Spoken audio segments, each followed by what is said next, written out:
All right, let's go ahead and get started. We're already just a little bit late today. And there's a homework assignment that is due on next Monday.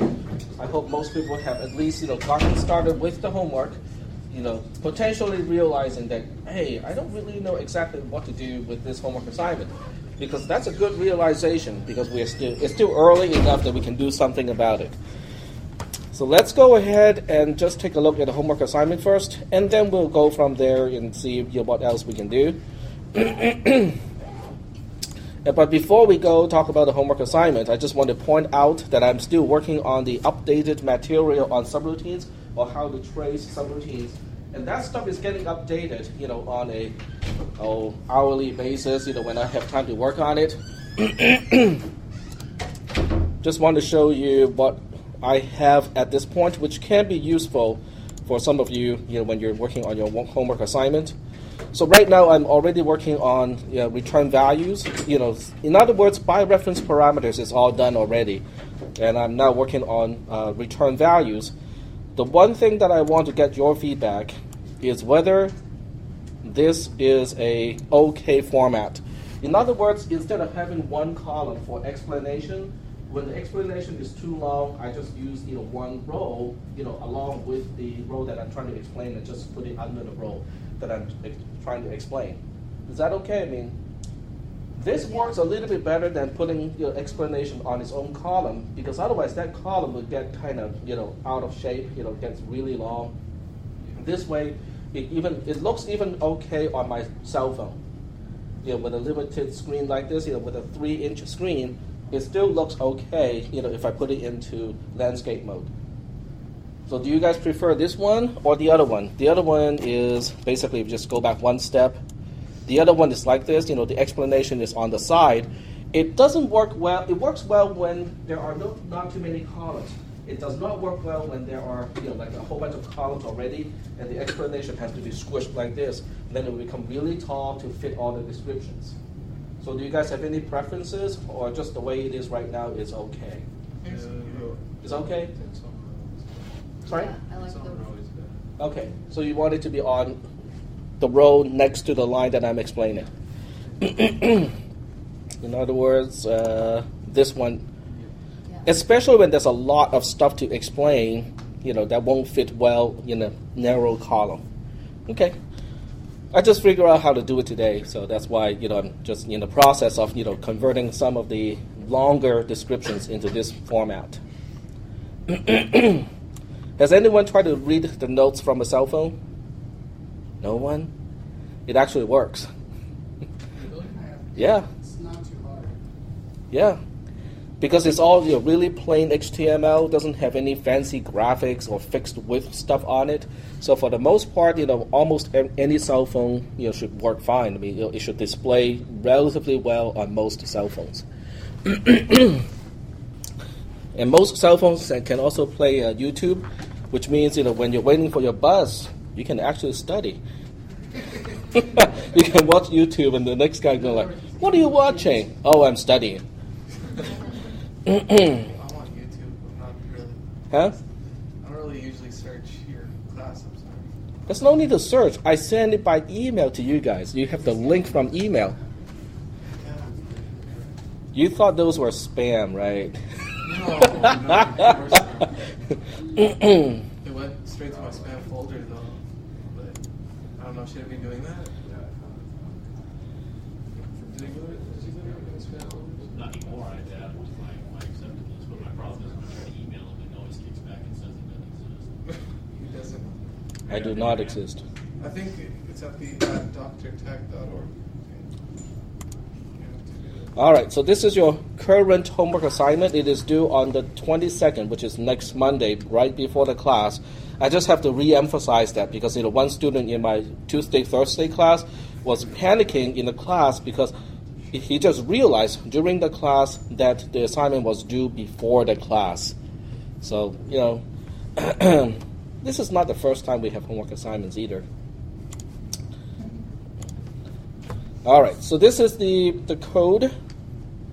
And this one does not involve any return values. It is just passing by value, passing by reference, and also local variables. Yep. This is the actual code for the homework? Yes. So you're going to trace the code of sheet 1, and you will use sheet 2 to trace it. So let's see, what should I... Specifically, is there a particular line that you want me to explain, or the concept of a particular line that you want me to explain? Short version of the whole thing? The whole thing? Short version. We can just briefly go over each line. Well, there's no need to explain, invoke S2. S2 does not take any parameters, does not have... The whole program does not have any global variables, which is nice. From S2, subroutine S2, it has 2 local variables, X and Y. They get initialized on line 11 and line 12, and then I invoke S1, which is the last subroutine. Yep. I noticed on the notes that you don't put another row on, or another line for stating by value or by reference. Like to allocate, when you allocate another column, you don't put another line. I don't use another line. Yeah, like local Mhm. variables. Right. Have their own line, but you don't put that. If their own line in the code like this, or their own column when you're tracing? No, you put their own column, their own line. I don't quite... I'll talk to you later. Okay. It's probably something. Okay. Well, when you invoke S2, then you have 3 parameters, because according to the definition of subroutine S1, it has 3 parameters. The first one is X, which is passed by value. The second one is Y, which is passed by reference, and Z is also passed by reference. The arrows that I use here also implies what type of parameters we are dealing with, because I only use a right arrow when I use a by-val parameter, and I always use bi-directional arrows when I'm dealing with by-ref parameters. Any questions at this point? I mean, is that okay so far? I mean, no?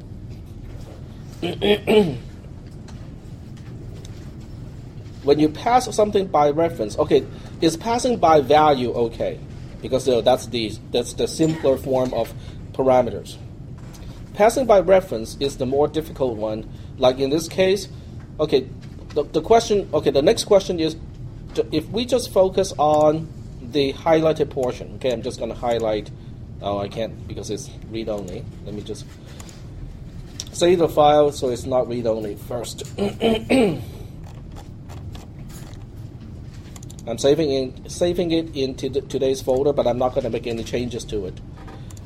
Okay, if I'm just going to highlight, say, this part here, and it's not letting me do anything.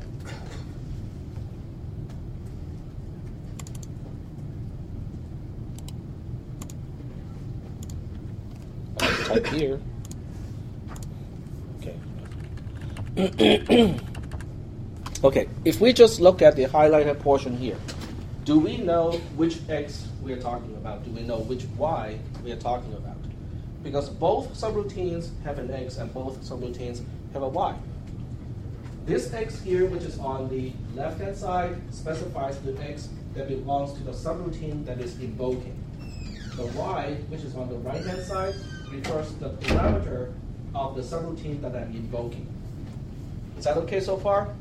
The X belongs to the subroutine the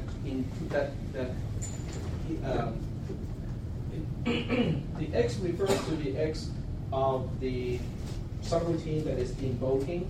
The Y refers to the parameter Y that we are actually invoking, the subroutine that we are setting up at this point. Is that okay? Okay, so what do you use when you specify this column for parameter Y? How would you say that? It is passed by reference. Anything that is passed by reference, the parameter is an alias of another column. Okay? Also known as AKA column something. Now the other thing that you have to pay attention to is when you're in subroutine S1, when you change parameter Z, which is passed by reference, you don't change the column that belongs to Z, you change the column that Z refers to. Is that okay? Because that's stuff that we have been talking about for the past week or so. So I'm glad that you guys are thinking about this, and we can talk about this a little bit more. Questions? No questions. Silence. I can hear the air conditioner. No questions.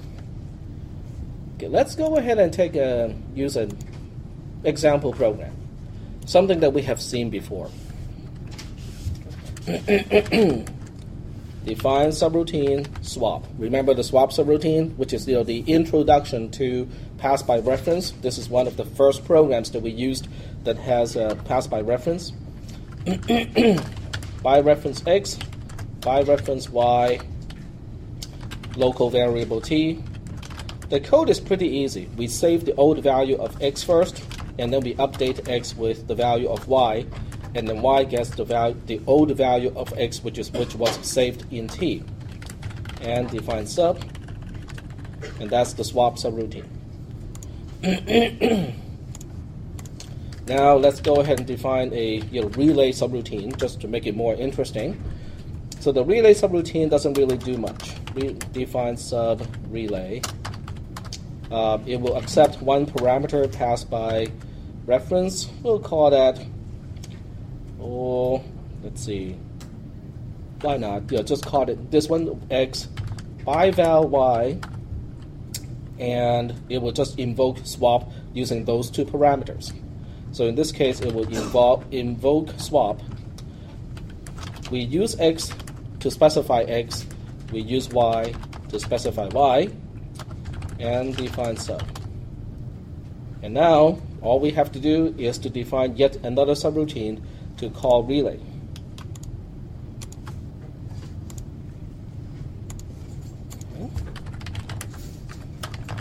In this case, we can have main. Main only has one single local variable. If I want to make it really, really confusing, let's call this one x2. So now we have three entities called x. In other words, each subroutine has an entity that is called x. But they are, it just so happens to be the same name, but they are actually unrelated other than that. Okay, so this one is invoking relay. And I would use x to specify x. I would also use x to specify y. Okay? In other words, this is probably as confusing, if not more, than a homework assignment. The only code outside of the definition of any subroutine is invoke main, which is consistent with how C programs work.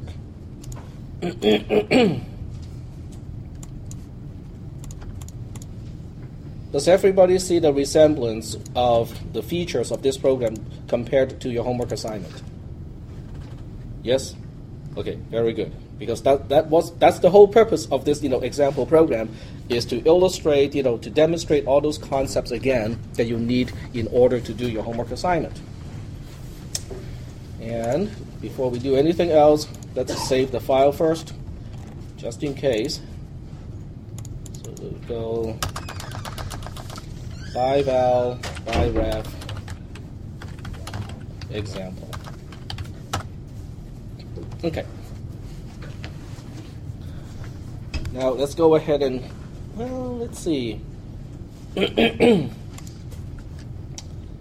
Let's make this a little bit more interesting. Instead of x, goes to y, we'll just say, x plus 3 goes to y. Okay, we'll just make it a little bit more interesting, because otherwise we can't really see the different values. This way we will have two different values to actually do the swap.